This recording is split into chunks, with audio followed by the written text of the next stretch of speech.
Благодарам господине Џафери, почитуван премиер, почитувани колеги, почитувани представници на медиумите.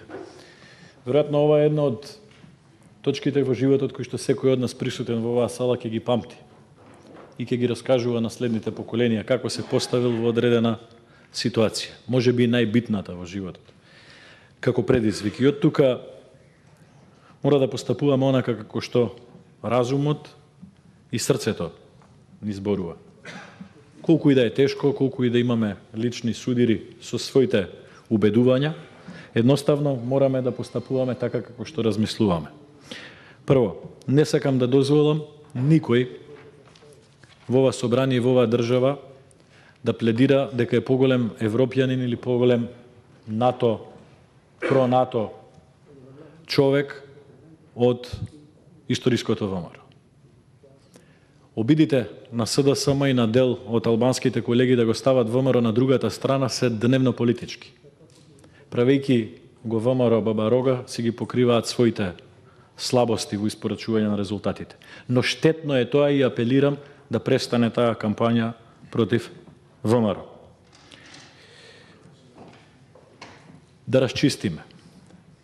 Иако може владата на Република Македонија да достави ваков документ, самиот факт дека во денешниот документ ги немаме нацрт амандманите на Уставот, доволно зборува дека дури и владата има сомнеш дека не е моментот да се објават нацрт амандманите во незината целосна смисла.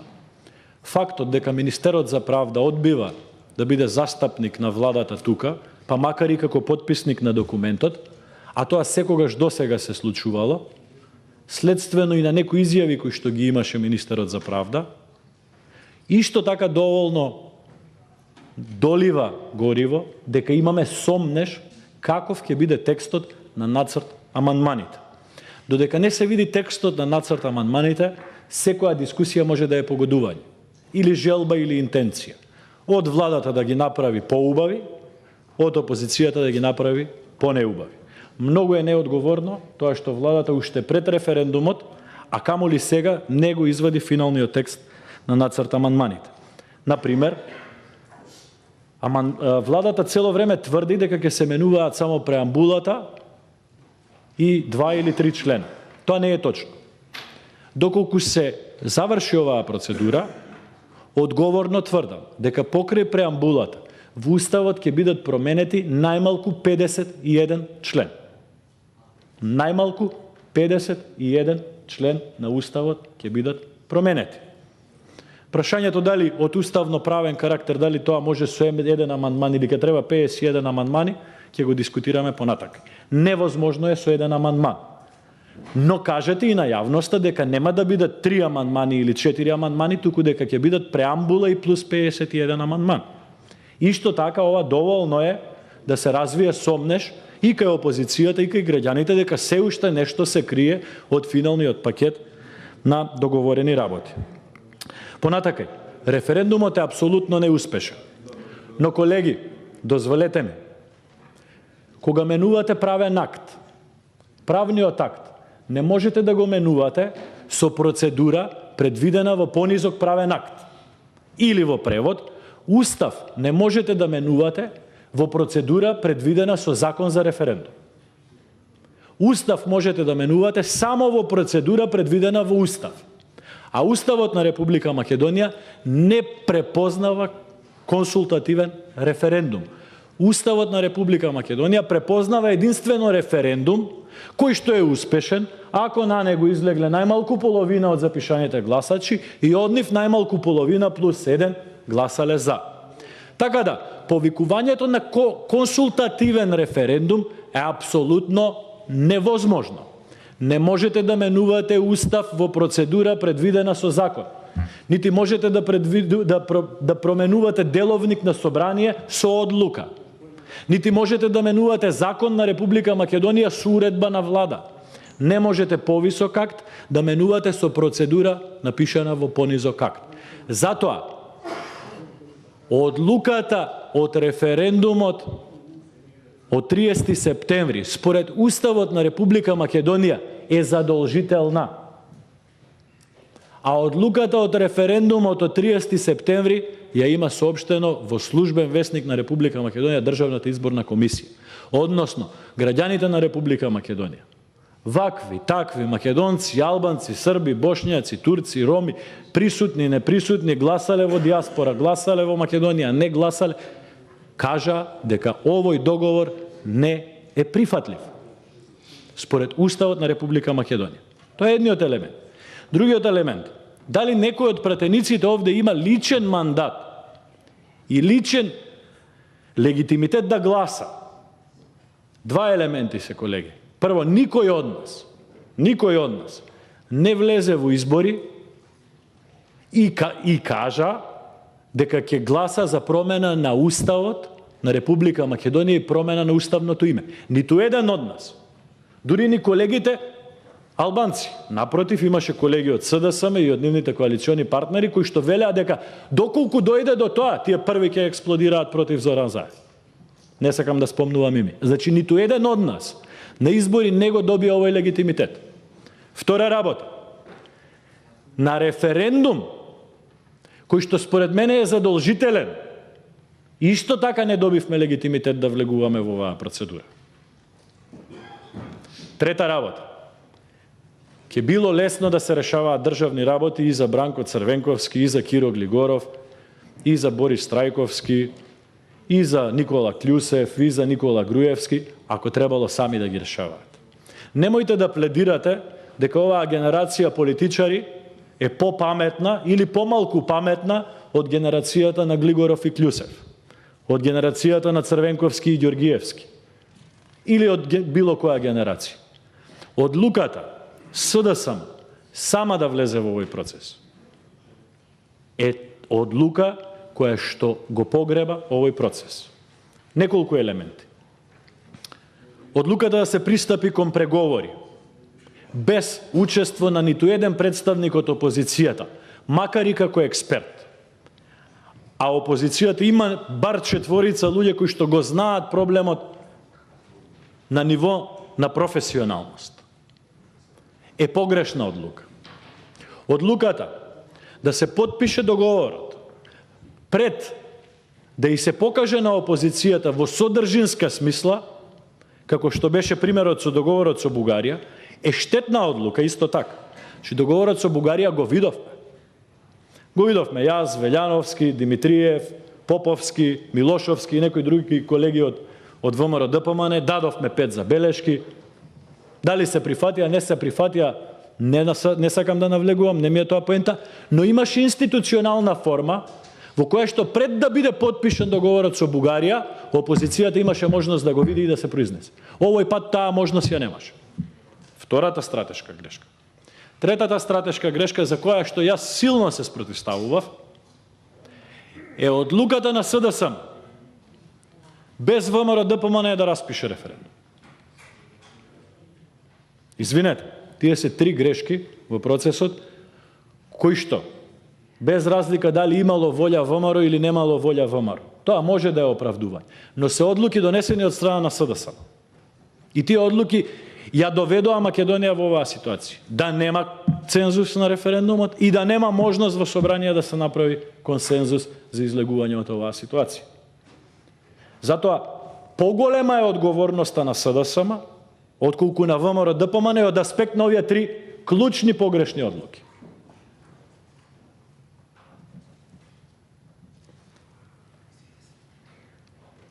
Договорот таков каков што е, сите велат многу е лош.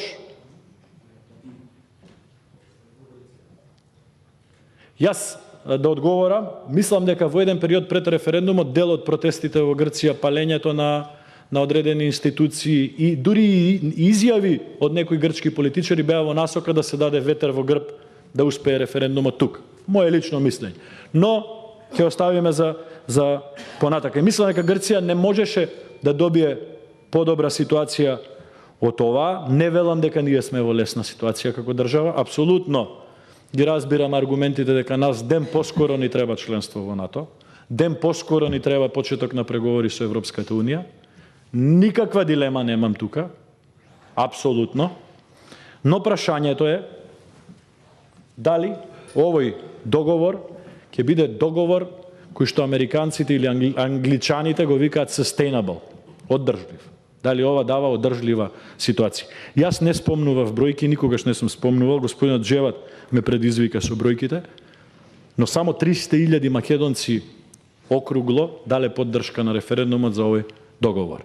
Не случајно во едни други лоши времења, кога се потпишуваше Охридскиот рамковен договор, се трошеа денови и денови, месеци и месеци да се преговара, ништо друго не работеа партиските и политичките државни органи, беа сместени во Охрид и преговараа се до момент додека не најдоа заедничко решение. Не случајно. Зошто?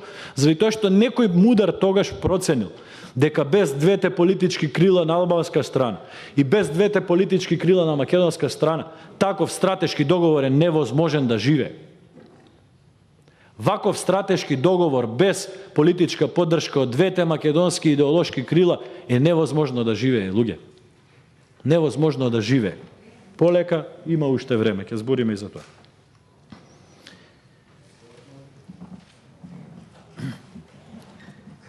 Нема да навлегувам сега во содржината на објаснување на членовите од оваа иницијатива, зошто тргате едни документи од АСНОМ, зошто ставате други документи, во кои документи од АСНОМ се повикуваме на што, во првите на еден малце по самостоен и суверен пристап, во вторите документи се повикуваме малце повеќе на федеративниот пристап со Југославија, ќе оставиме тоа да го дискутираме друг пат.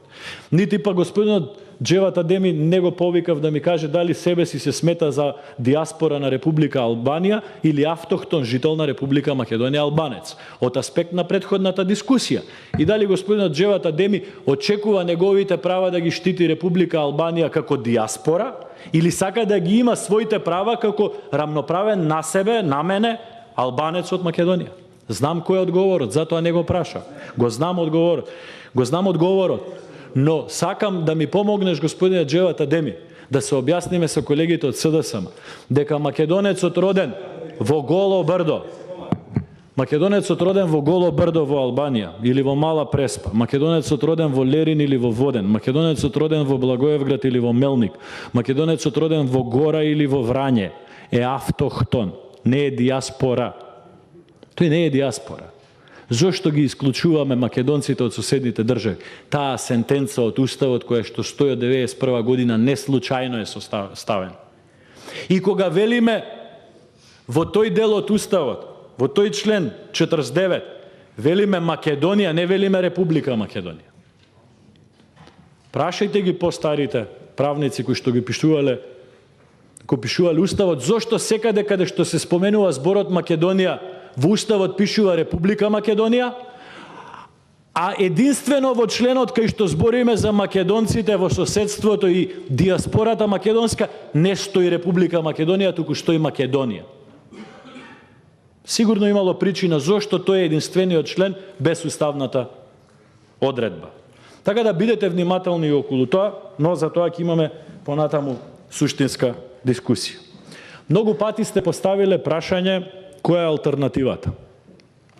Многу пати сте кажале дека ова е прашање на живот или на смрт. Од тука натакај настапува лоши моменти. Јас никогаш не сакам така да гледам кон работите.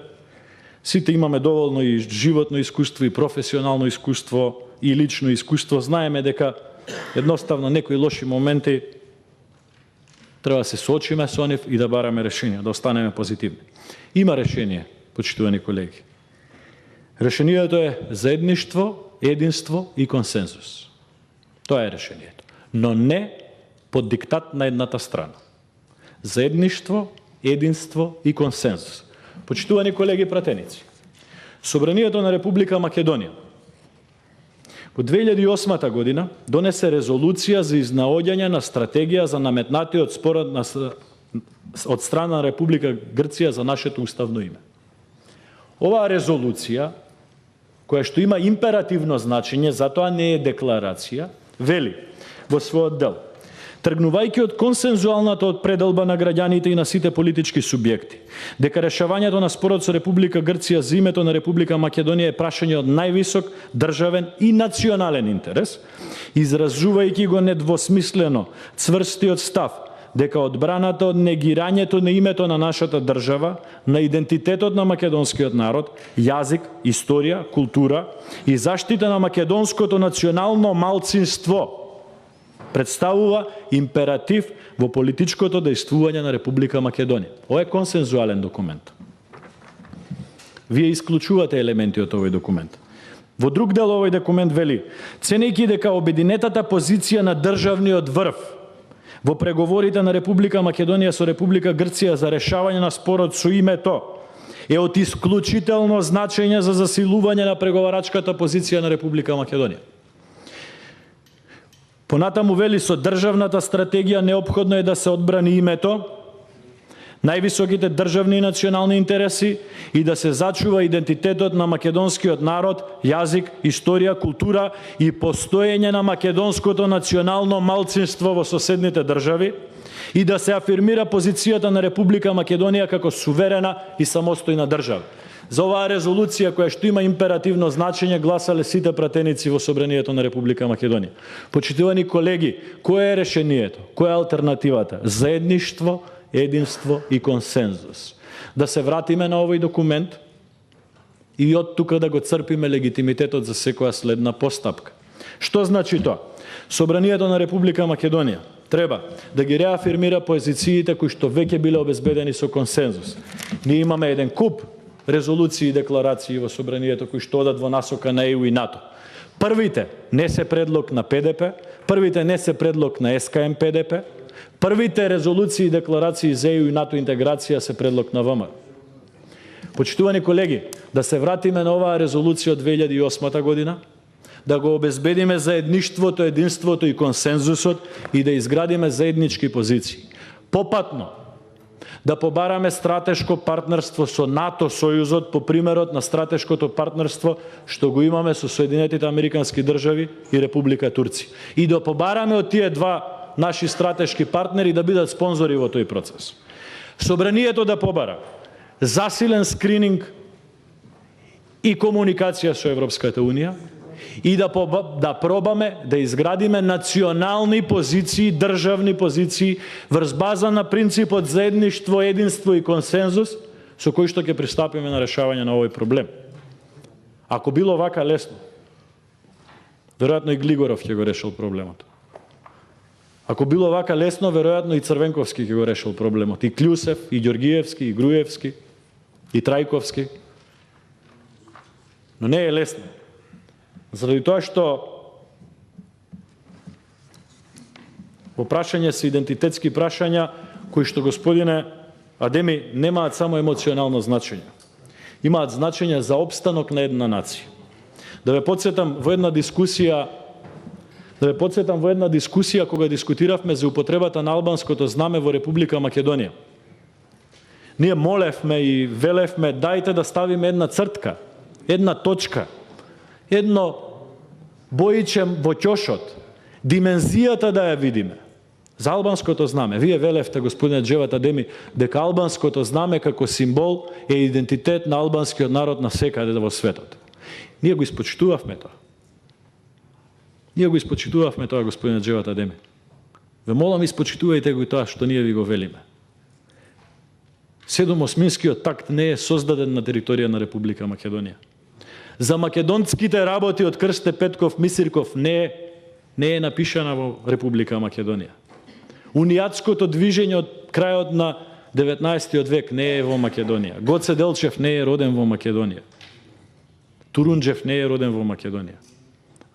Ибраим Оџа не е изиграна тука.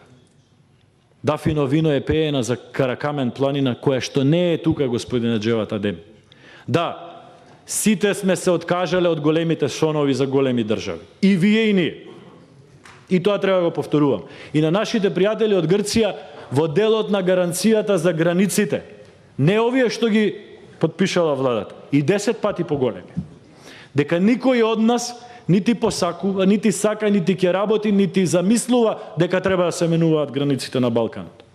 Но во делот на идентитетот, ние мора да побараме од соседна Грција Она што и вас ве тишти и нас не тишти, господине Джеват Адеми, за и албанското малцинство и македонското малцинство таму. Затоа, завршувам, благодарам господине Джафери. Затоа, решението во оваа ситуација е заедништво, единство и консензус. И враќање на состојбата со резолуцијата едногласно утврдена од 2008 година. Благодарам.